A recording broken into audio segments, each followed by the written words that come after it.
Hello and welcome back to the Building HVAC Science Podcast. It's our aim to create better, more knowledgeable HVAC and building performance technicians, especially by helping the two professions better understand each other and work together. And we aim to make customers happy in the homes and buildings they live and work in through the efforts of our listeners, of the people that are out there doing that work. In today's podcast, Eric and I speak with Marc Adams, Vice President of New Cosmos USA, about natural gas safety and some innovative gas detection technologies behind DeNova Detect brand. We found out about Marc's background in telecom and moving into public safety, the work he's doing right now. Marc shares some really sobering statistics about gas-related incidents and explains the critical need for early warning natural gas alarms in homes, businesses, and public spaces. And we talk about the evolution of gas detection from basic beeping detectors to smart battery-powered devices that communicate over wireless networks to utilities and even mobile apps. We talk about some real-world tragedies, mistakes, regulatory landscapes, and how education and advocacy can bridge the awareness gap around gas safety. We wrap up the episode with a call to action. Gas is essential in a generally safe energy source, but gas detection matters. Marc encourages listeners to understand the risks, install alarms, and engage with resources such that DeNova Detect, his brand, and the PreventNaturalGasDisasters.com website promote. And this is to be helpful in keeping you informed and protected. A couple of the quotes from today's episode. Something I said, an electronic nose is a better solution than relying on your own. And I've got a big one, so I should know that. Marc says, if you don't want to do the Scooby-Doo dance when you smell gas, you really don't want to do the Scooby-Doo dance when you smell gas. Don't want to go and investigate, you want to evacuate and call 911. And incidents drive policy. Policy drives law. That was something that caught my ear when we first met Marc at the BPA conference.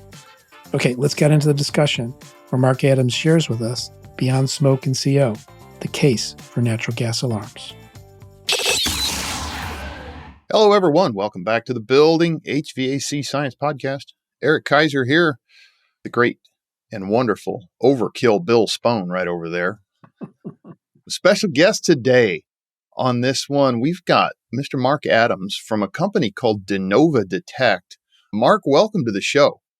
It's a pleasure to be here, Eric and Bill. Thank you for having me. And I'm really looking forward to spending the next, let's just say, hour, give or take, to talk about, of all things, public safety, specifically in the gas space. So thank you for having us. Very nice. Thank you for coming on. We met you at the BPA's National Home Performance Conference in New Orleans, really not on our radar. And you walked up, we started chatting, and man, I think we talked for quite a while. Absolutely. And it's so funny. Just last week, I'm walking with my wife. We're just taking a stroll. And sure enough, someone passes me and he says, "You look familiar." And I say, I get that a lot. But the reality is that maybe not necessarily me, because while I feel I probably do have a face for radio, is that I think that the topic of the day to which we speak on more often than not in lots of different places to lots of different people is very timely. And it's very centric to the aspect that we all, regardless of what company you work for, what position you're in, and how long you've been in the quote unquote workforce, is still timely because we are consumers at the end of the day. Tell us about your background. You came from telecom, as I recall, and you shifted into public safety, gas leak detection, et cetera.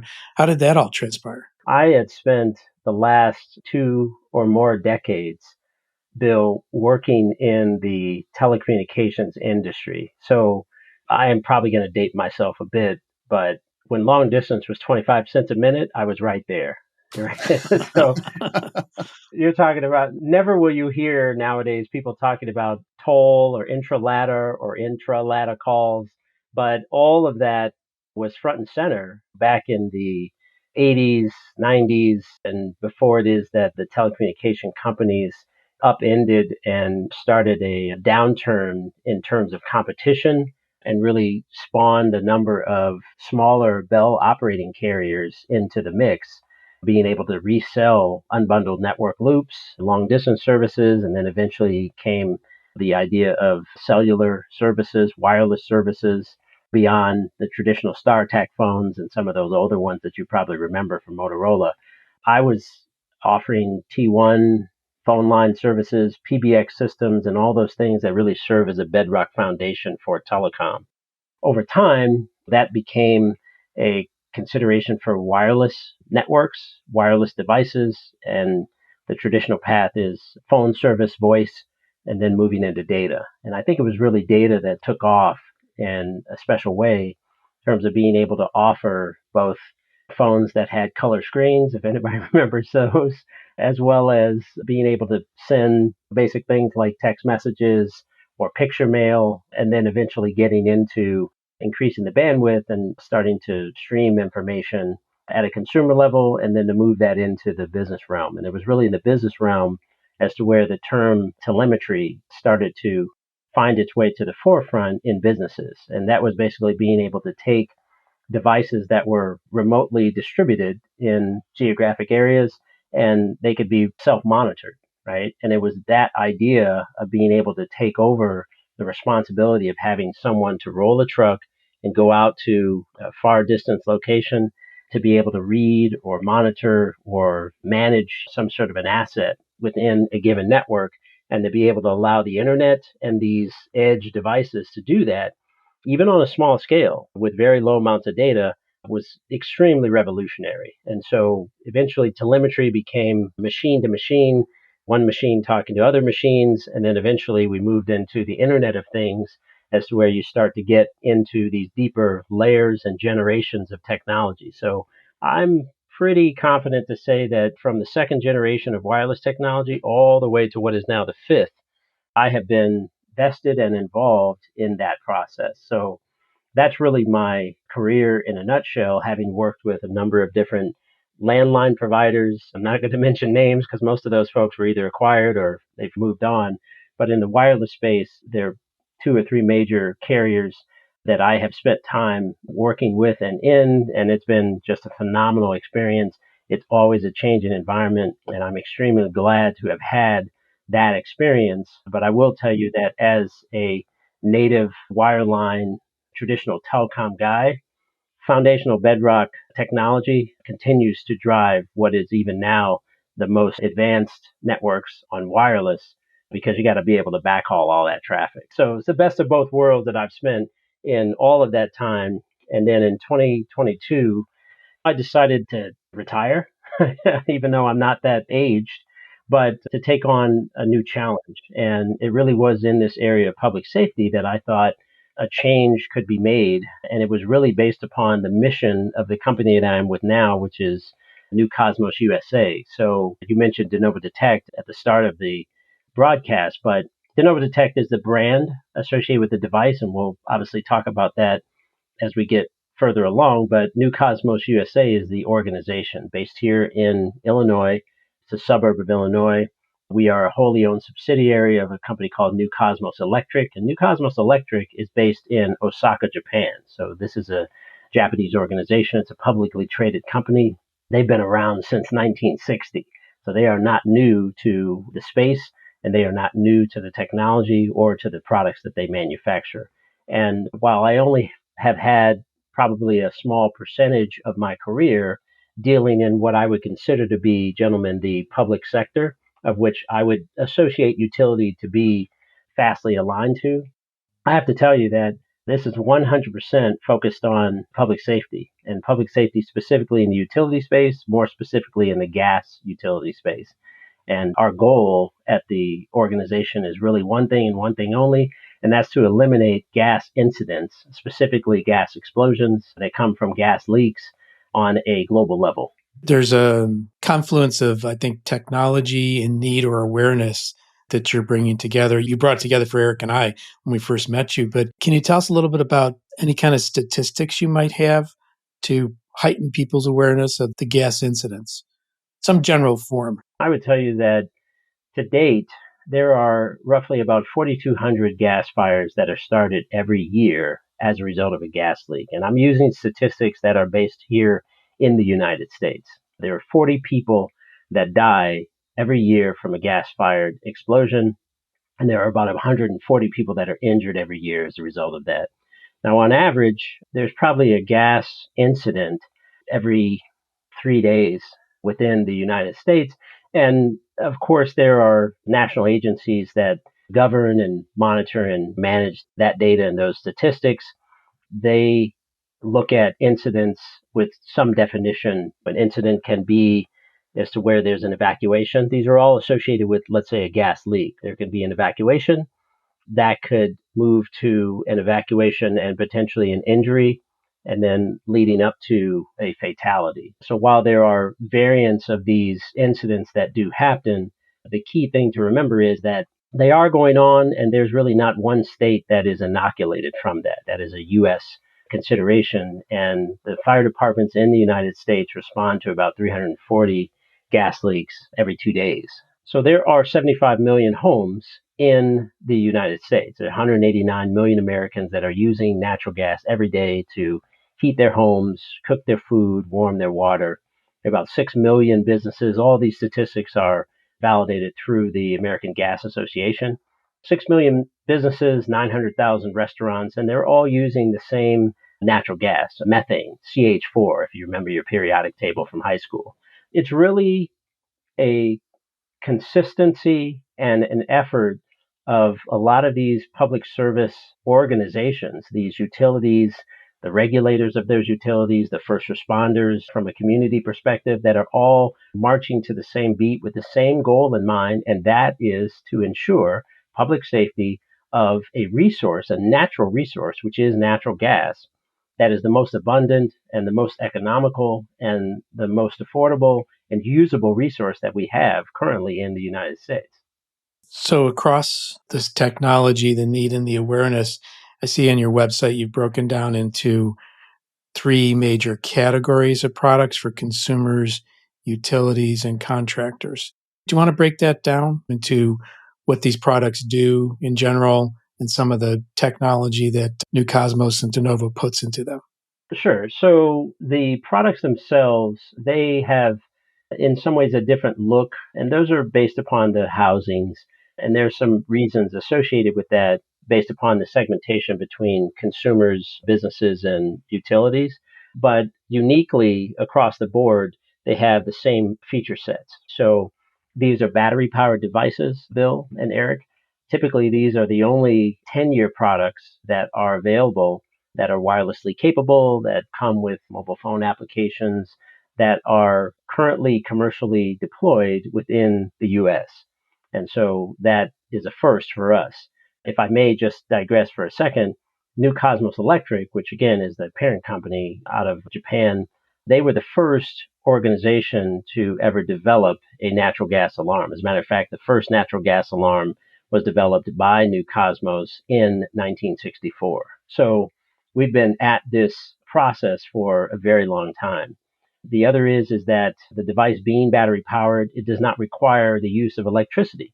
There is no plug-in adapter that goes with the device, so it creates nimbility and mobility for that device to be placed properly when you're talking about detecting and accurately identifying if in fact there's a gas leak within a structure. And so the other part is that we have been fortunate in terms of virtually eliminating what they call nuisance alarms. And I'll talk a little bit about that in a second. But ultimately, those factors are probably the key differentiators outside the fact that our device is able to accurately detect a gas leak at what's called the lowest explosion limit. So that's the threshold as to where gas is present in the air, and there's a percentage of that gas that we can identify that leak sooner than what is traditional across manufacturers for similar products. How do they apply to the utility market? When you look at the utility market, and I can speak to that and then we can move over into the retail side, but the utility market is very unique because while all of those features and some of the benefits in terms of smarter detection for gas leaks is probably the best thing since pockets on pants in terms of safety, the reality is that every industry has its due diligence, and it's looking at the product to say, okay, well, it meets the criteria associated with detecting gas sooner. It does have the ability to last longer based upon the 10 years that the battery is operating. And by the way, that includes the sensor that we use that is a patented sensor for new Cosmos. It's called a micro electromechanical sensor. It's a very small sensor, but it is very accurate and very attuned to smaller concentrations of gas. And so that's obviously big when you're looking at how much gas is going to be deployed in a certain area, and your ability to detect it and to try and give earlier warning, not only for a consumer in their home, for a business in an office building or a school or a restaurant or a church or a hotel, but also making sure that from a utility perspective, that they have the earliest warning possible so that they can identify it, that they can acknowledge it, and that they can deploy resources to go and address that. But in terms of the utilities themselves, they have their own standards. So the industry as a whole got together and identified what are those standards. And there are basically three, gentlemen. One is placement, one is around performance, and the other is in terms of functionality associated with the device, right, in terms of how it communicates. So they spend a lot of time, and there's a catalyst story, which basically serves as the largest case study for us associated with how all this came to fruition. So I'll tell you this in short, and it'll make sense as it relates to why it is that these specific traits and characteristics of the device are pertinent. So in New York City, there were two incidents. One that happened in East Harlem around 2014, March of 2014, and ironically, there was one that happened almost a year following that in East Village. This is still in New York, and this is in 2015. So there were two buildings that basically exploded from a gas leak. One was from gas that was migrating into the structure in East Harlem, and the other one was based upon unsanctioned contractor work. It was basically a plumber in the East Village in New York in 2015 that led to gas emitting throughout the building, gas exploding, fire, and ultimately two fatalities in that regard. So the city of New York, specifically the utility of New York, which is Con Edison, decided that this is something that they would not care to happen ever again. And so they went on a journey to identify a particular device that could address accurately and in an early warning fashion gas that was emitting, whether it was migrating from outside in or was something within the structure that was leaking, so that they could identify it and they could address it. So the first and foremost was to figure out where that device was. And that's, of course, you put out a bid, and ultimately New Cosmos responded to that. So they wanted to make sure that the device was accurate to a 10% lowest threshold. Secondly, they wanted a device that was properly installed, which for most natural gas products, natural gas is lighter than air. So you're looking for something that is going to rise to the ceiling. Most of the products that are out in the market were plug-in devices. And even though they may have an extended cord, most of the outlets are on the floor. So there's no way that you're going to get a device that'll plug into the floor and then extend to within 12 inches of the ceiling. Now, you may find a cord that long, but then you'd have to have a conversation with my wife and probably yours associated with why it is that you're running this ungodly device that she has no idea what it does up her wall in any room of the house. So again, placement would be important. And then obviously performance in terms of how long the device lasts, which is where ours is set for a full 10 years. And then obviously making sure that the information that is collected on the device can get back to them. And that's where the technology comes in. So that's where my background really serves as beneficial in terms of the educational part and just the understanding associated with how it is that we can bring utilities, we can bring commercial market, we can bring consumers to understand that these devices in that Internet of Things it has the ability to communicate back to a central emergency response system, to an application or any other mechanism that allows someone to take action. Well, that is a ton of information you've just thrown at me here, Mark, and all of us. There's a lot to be said in terms of why these devices are as sensitive as they are, why it is that of all groups, the utilities are more sensitive because they have the largest responsibility associated with consumer safety based upon this natural resource that we're using. But I'll tell you this, gentlemen, it doesn't matter what state you live in and where geographically you work or play, frankly, anywhere that people are congregating. any incident that takes place, whether it's an evacuation, whether it's just a basic gas leak, and definitely whether it's an explosion that causes a fatality, it's a shared responsibility across the utility industry. They all feel it because whether you live in New York or Wyoming, if you see that image on TV of somebody's house blowing up and whatever the fallout is between the house on the left and the house on the right of that home or building, people are feeling that. And then they start to roll back in their mind to say, well, how safe is my house? How safe is my office? How safe is the school where my kids are going? How safe is our church, the restaurants I go to, the hotel I'm sitting in right now because I'm traveling? I mean, it just really starts to propagate the considerations of what is going on where I am right now. And the truth of the matter is that while natural gas is safe, it's economic, and it can be used for a number of different things, nothing is perfect and incidents do happen. And so the goal is to try and identify devices that are smart and early warning detection systems. And that's where the conversation starts, and it just goes from there. Yeah. And I'll say from personal experience and things that just because we'll say you do or don't have, say, natural gas in your house, doesn't mean it can't get in there. I can remember an incident from the town I actually grew up in of a house exploding where there was natural gas got into the house. And what it was is had a leak under the street. And rather than coming up out in the street, it actually followed along next to a sewer line and entered the house from the outside of a sewer line underneath the slab or through the basement wall. So even though you might not have that gas in your house, if it's in the ground near your house, it can probably still get in there. There's a lot of pathways to get in and out of houses that we don't necessarily remember and think about. Let's talk about some of these alarms that you've got. They all come back, as you said, to that same technology where we're trying to look at a level. What level are we really looking for on natural gas when we're talking about these alarms? So the level that has been identified as a standard by groups like Underwriter Laboratories and the various states that regulate and govern gas concentrations is really that 10% lowest explosion limit.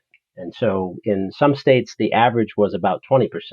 So without getting too technical, 10% LEL is the equivalent of 0.5% gas and air, which is a good amount of gas. And again, if you consider the 20 or 25% threshold, which is the standard prior to that rule UL 1484, which is basically the standard for gas detectors, used to be 25%. That's 1.25% gas and air. And again, anyone who is a gas guy or gal would know that's an insane amount of gas. And so the ability to lower the alarm threshold, to lower the threshold associated with gas dispersed in air, and the ability to identify a device that would accurately detect it in the proper placement within 12 inches of the ceiling. And again, if you're thinking about that on an XY axis, it's within 12 inches of the ceiling, and then within 3 to 10 feet of an actual gas appliance. That could be your dryer, that could be your gas fireplace, it could be your furnace, it could be your oven.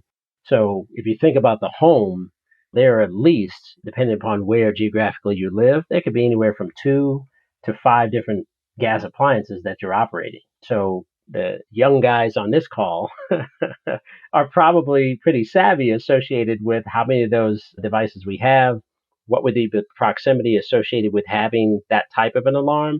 But I start to think about the generation before me, which would be my mother, my grandmother. They're probably not so keen on how to accurately detect if there's a gas leak. And given the age, diminishing sense of smell starts at about age 60, according to the National Health Institute. That's a 2015 study. But the reality is that if you add the complexities of RSV, the common cold, COVID-19, intercoccal pneumonia, anything that is respiratory that can diminish that sense of smell, then you're just adding to that challenge. And so I'm not making a ploy for the senior community, but there's a large population of folks that are over 65. As a matter of fact, it's 17% of the United States at this current point. So it's still something that has to be considered. And when you start to talk about what are those thresholds, An electronic nose is probably a better means with which to accurately detect if there's a leak, and then obviously provide some notification, whether you're at home or whether it's some other organization like a utility that would need to know that and then ultimately respond. I used to work for a company that made natural gas detectors for industrial applications, back rack, and I learned a term which always stuck with me. It's called olfactory fatigue. Your nose can get used to a smell and you don't smell it anymore. That's right. One of the bigger challenges, Bill, from at least one of those incidents, the East Harlem incident in New York in 2014, is that that gas was emitting from outside inside for almost an hour, or it was over 24 hours, frankly. And within, let's say, the last 20 minutes or so was when somebody decided to pick up the phone and call. Prior to that, nobody called. I think it's a common, consistent response associated with that very unique smell associated with that mercaptan or the rotten egg or sulfur based smell that you'll get if in fact there's a presence of gas, whether you turn your stove on and it doesn't automatically light, if there's a broken pipe, or if gas is just emitting even in a neighborhood. That's going to be a prime indicator. But to your point, behaviorally, it's still a disconnect in terms of how it is that customers will smell that and then ultimately react for whatever the reason.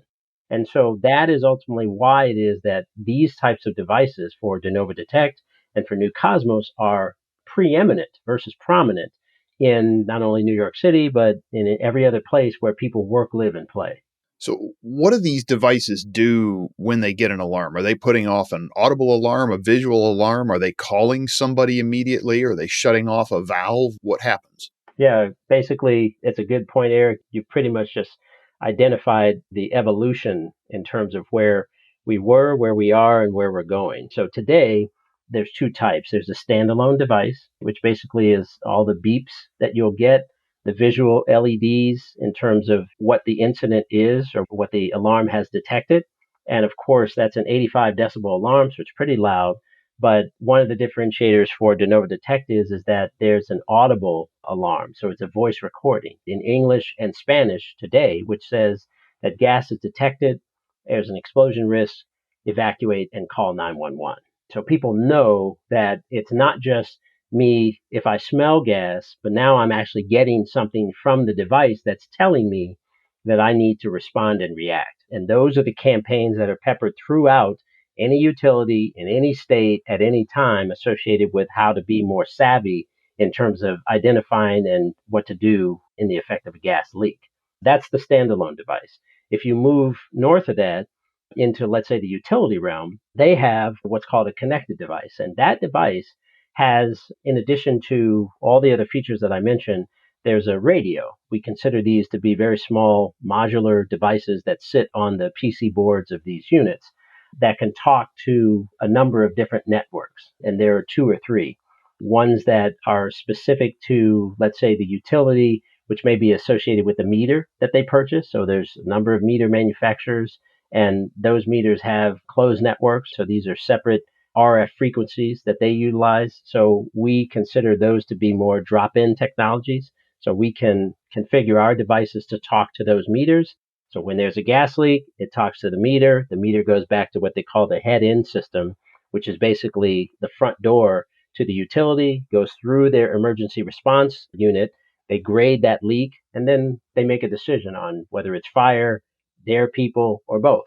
The other is that not everyone has, if we start using smart terminology, an automated meter infrastructure, which basically means that their infrastructure as a whole, meters and all, are all connected and they're all talking. They're phoning home, just like ET. But at the end of the day, they don't all have an AMI infrastructure. So they're still operating just on gas meters alone. These are mechanical devices. And so our technology would allow for being able to phone home automatically with just our device. And there's a couple of technologies that do that. Everybody that's walking around here today, regardless of your age, with a cellular phone has the same technology, LTE, long-term evolution, fourth generation technology, which basically would allow our device to detect that gas and then to basically go out over the internet and send that information right back to the front door for the utility or to the consumer, frankly, by way of a mobile app. And so the other is a technology called LoRaWAN. And LoRaWAN is an open standard, if you will. Lots of companies use it to partition their commercial networks versus their field networks versus their edge networks. And so it's a secure global standard. LoRaWAN stands for long range wide area networks. There are a number of different providers, just like you find providers on the cellular side with Verizon and AT&T and T-Mobile. There are LoRaWAN providers that are global providers that support that.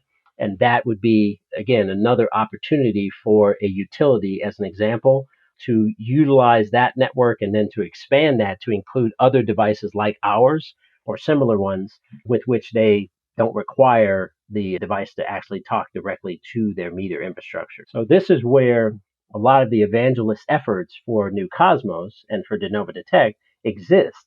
And we spend a lot of time talking to at least 3 out of 4 groups about the technology, the devices, the differentiation features, the need, and then obviously some of the advantages that they could take hold of. But of course, highly regulated environment, the utility space made up of legislation, and obviously that can change depending upon who's in office, what the timing is as it relates to those, and then obviously making sure that everybody is on the same page and consciously competent associated with where these technologies sit and what their purpose is.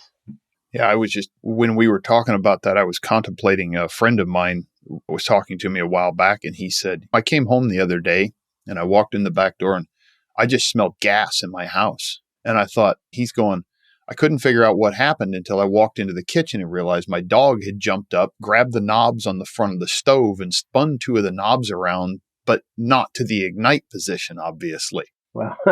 So they've got a trouble dog, obviously, that is causing them some headaches. But that's an incident that a lot of us probably wouldn't think about. Somebody bumps a knob on that stove, maybe it's not putting out a lot of it. I've seen it in a family member's house where they just walking past the front of a gas stove because the knobs are often on the front of the stove. You bump into one of those knobs, turns it on a little bit.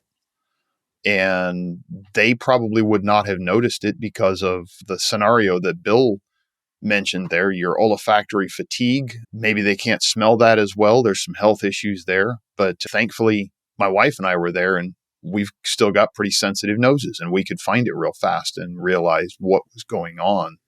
So things like this are interesting to me, where they come from, how they originate, and the benefits that can go into people's houses and things like that. Looking over the website, DenovaDetect.com, I noticed you've got a resource on there of incidents of combustible fuel explosions, and these go between 2020 and 2025. And I was surprised looking at that map, how many there really are across the country. The number right now says 406 attributed to natural gas or propane through July of 2025. And obviously there's more incidents than that going on there that maybe didn't cause damage or death or something like that. Correct. So again, it's across the spectrum, Eric, with regards to how many incidents are happening within that span of time, 5 years, and then how many of those are attributed to evacuations versus injuries versus fatalities, or a combination of such. And the National Transportation Safety Board, or NTSB, they have been a front and center organization because they investigate these incidents that relate to fatalities, right? If there are deaths involved. And obviously the NTSB is far and few between a number of other organizations like PHMSA, but they have always been an advocate for natural gas detectors. There are a number of different incidents that go way beyond East Village or East Harlem that were a lot more catastrophic. And I don't want to take a whole lot of time on the program to talk about the incidents, but to your point, there are a lot. And I could go into the history of colonization to talk about what happens in the Northeast in terms of gas services. But the one thing I will say about the industry as a whole is that these public servants have really taken a huge amount of time and effort to go about the replacement of almost half, if not more, of the eroding and long-term piping infrastructure that has been part of the gas infrastructure for a long time. They've removed a lot of that, replaced a lot of that leak-prone pipe, specifically around cast iron main pipes and bare steel, which is basically untreated metal. So, of course, over time, and you can go as far out as 150 years, that some of these pipes have been in the ground. So they've done a really good job in terms of removing that and replacing it with more durable resources. And so I think any utility that you would talk to, that'd be the first thing that they would mention, just to ensure the public and to make sure that from a service perspective, that natural gas is definitely here to stay. And it is not greater than or less than the ability to electrify the country as it relates to the efficiencies that we get from electricity. But even the grid requires natural gas to power it forward. So we're really looking at striking a balance, because you'll get a lot of folks that are talking about the wins versus losses, the benefits versus non-benefits associated with these energy resources. But this is the American energy sector. Gas, electric, and water, they all play a significant role.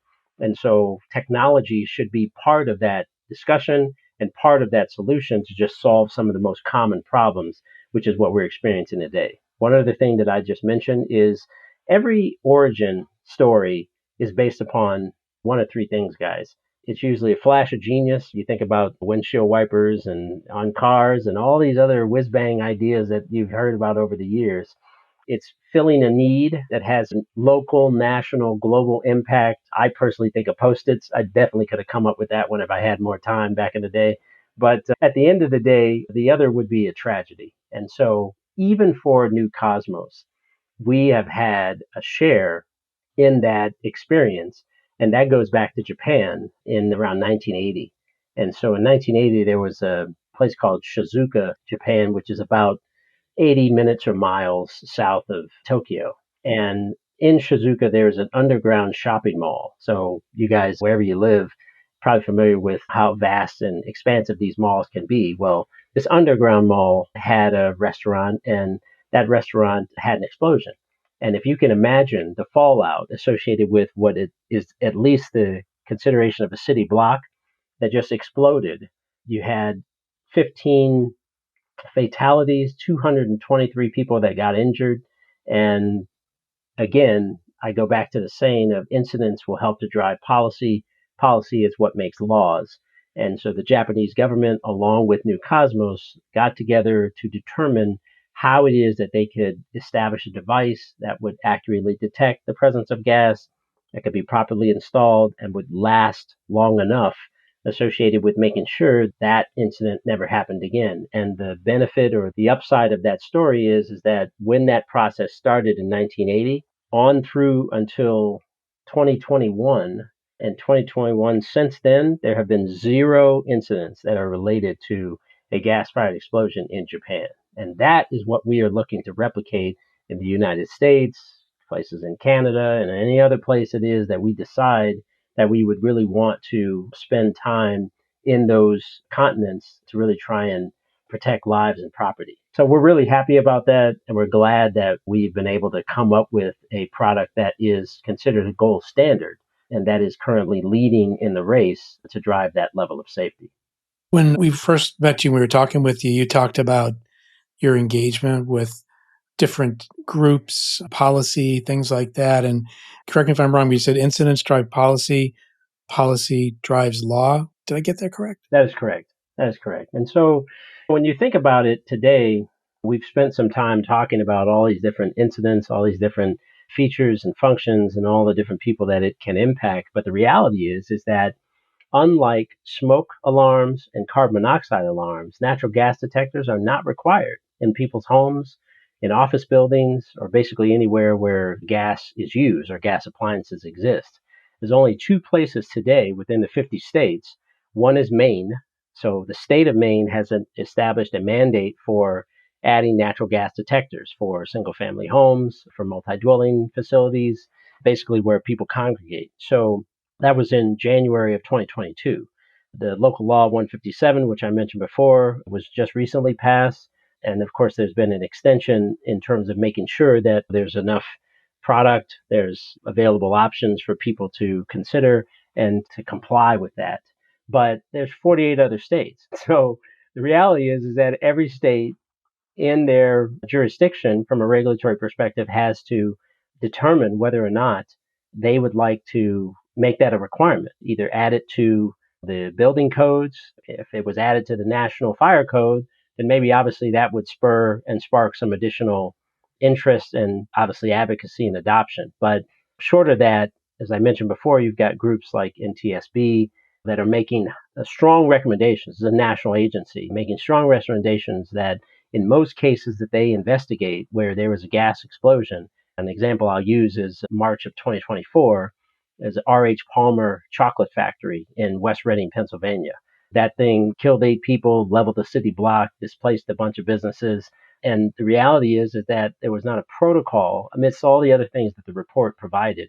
It's not a protocol for evacuation due to a gas leak, and there surely were no gas alarms in that facility, nor were there for any of the New York incidents, East Harlem or East Village. So that is a common, consistent fact, is that if there were a natural gas detector in those buildings, just like smoke or carbon monoxide, then they potentially can save lives. And this is a trifecta, gentlemen. We're not recreating the wheel. It's just like smoke and just like carbon monoxide, hopefully without the necessity for the nuisance alarms, but nonetheless, another layer of safety for something that is easy to use, simple to install, hangs like a picture, and lasts for a full 10 years. So I would agree with you that there are a number of ways legislatively to get it done, but obviously it's a long game. And rightly so, because it's a public safety consideration, it's a utilities decision, but ultimately they have to work with the regulators, they have to work with the consumers, because ultimately the consumers are the ratepayers for whatever it is that was implemented or invested in within a given area. And then obviously from a community perspective, the first responders need to be in the know as it relates to how it is that they educate the public, whether they're handing out gas alarms just like they do today with smoke alarms, installing those things, and doing a lot of the advertisements that you'll see as we get closer, further out from the summer and more into the fall and winter about how to prepare for the winter months and everything that winterization comes from, especially from an HVAC perspective. Did you see any barriers to implementation of these products? Is it just lack of awareness? I don't think it's cost. I mean, really, when you compare the costs to the potential for protection. But do you see any barriers, particular ones? Yeah, and so our theme that we've been operating on the last 18 to 24 months, Bill, has really been around education, advocacy, and adoption in that order.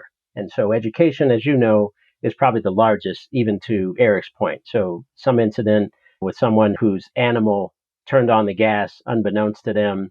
And as he said, they figured that out, probably turned it off, but maybe they called somebody, maybe they didn't. They're basically making that up in their own mind, which every customer has the ability, or every consumer has the ability to do, whether it's a fault not of their own, whether it's a DIY project that went wrong, or whether it was something that happened on the exterior of a home or a building that migrated into the structure. The reality is that more education needs to be had. And I think that was one of the things, first and foremost, that the NTSB was really recommending to all 50 states as a result of the March 2025 report that came out based upon that West Reading incident, to say that wherever it is that people are congregating for longer than 20 minutes, basically where you work, live, and play, you should have a gas detector installed. And so education still is primary. That's what we focus on. That's why I'm here talking to you, because it's a conversation that needs to continue, and it's a narrative that needs to be adopted. And the only way that it's going to get adopted is if there's advocacy for it, and advocacy starts right here in the conversation to educate. So it seems to me like this might be a place where insurance companies even step in, because should a gas explosion happen, they're going to be the ones generally that are going to be on the hook for this. And we've seen insurance companies in recent years do things like give discounts for good driving and things like that through apps on a phone. Have you seen any of the insurance companies looking at this and saying, hey, we'll give you a discount if you have this in your house or something like that, or in your business? That's a great point, Eric. And yes, we have seen different articles that have been launched around how it is that you may be able to benefit in some ways from an insurance perspective by using certain types of safety devices. Generally, those safety devices are, here it comes, smoke and carbon monoxide. But I think it's very interesting is that there are the largest three areas that are highest on the radar for loss prevention. And you can poll any insurance company that you'd like, but I think they would agree is that it is in this order: water leaks. So there are a number of different water leak detectors associated with avoiding that risk of having to mitigate if in fact there's a leak and there's damage to that. Secondly, would be associated with arc wiring. And arc wiring is basically the electrical spikes that happen for wires that are either old or that are diminishing, that are behind the walls of the building you're sitting in, my home, your home, etc., that can cause or result in a fire. And then last but not least is gas leaks. And so I won't go through the statistics associated with what the cost averages are associated with how much a claim or payouts as relates to an arc wiring or a water leak or a gas leak are, but I guarantee you that gas is the highest. If you have a fallout associated with an explosion of a home, we're just using a residential explanation, it's a 1 + 1 = 3, gentlemen. It's the house that exploded, it's the one on the left, it's the one on the right, and that's just on the property alone. Forget the civil damages or how far that blast went throughout the neighborhood, but they spend months trying to clean all that up. And of course, the lawyers have a field day. And the reality is just like back in the day when we were starting down the path of doing what they call the OBD monitoring. So there's onboard diagnostics, those little devices that go in your car. Any car that was manufactured after 1970 has one of those ports. You go and get your emissions done, same one that they use. Insurance companies, which mostly deal in intangibles, took this device on and said, hey, whether it's Progressive or Liberty or anybody else, we're going to plug this thing in and we'll give you a discount based upon how you drive, where you drive, how old your driver is. You know, if it's a teenager or somebody that's been driving for over 20 years, it's the same deal. So these types of solutions that are leveraging technology should have just a natural progression in the same vein. But we have yet to have an insurance company, and however far this broadcast will get, I would encourage an insurance company to knock on our door so we can have that conversation, because the truth of the matter is that it can save lives, and thus there probably are some benefits. Maybe it's not a reduction in premiums, but there's an opportunity for people to gain more education and to gain more information from trusted resources like their insurance provider about the benefits associated with this type of a device like DeNova Detect. As we wrap up here today, that's some important advice there. What's one thing you wish every homeowner or policymaker knew about natural gas safety? The gas that you're using today, it is safe. These gas companies have been around for a long time. There has never been a winter that I've experienced a gas outage. So they are very good at continuing to promote and protect and provide what is a natural resource for every American in the US. The thing that you probably don't want to have happen is if you smell gas, this is not the time to do the Scooby-Doo dance. You don't want to investigate. You don't want to split up. You don't want to start walking through your home or your office, turning on lights and using electronics, because any spark can cause an explosion. And so you want to follow the fundamentals in terms of if you smell gas, you would like to act fast, you want to evacuate and call 911. That's the most important part of it. Everything else is really about how it is that you can learn more about gas safety. And there are a couple ways you can do that. As you, Bill, and Eric have mentioned, DeNovaDetect.com is the first and foremost place associated with getting information. There's PreventNaturalGasDisasters.com. So it's an advocacy site associated with all things gas safety related. And of course, there's tons of information that you potentially can get from your local utility, because they're in the business of saving and protecting lives and property, and public safety is number one. Perfect. Those are some good resources that we'll put into the show notes. Marc, thank you for coming on the podcast. It's been a little time since we talked to you first and we got you here, but it's great. It's been a busy summer for everybody, or start to the summer, late spring and early summer. And it's just a very important topic that we think our listeners should be aware of, and you covered it very well. Thank you, sir. It is my pleasure. Thank you, gentlemen. I really appreciate this. It's a great podcast, and I hope that the continued success continues to follow you guys. So thank you. Thank you, sir. Thanks, Mark.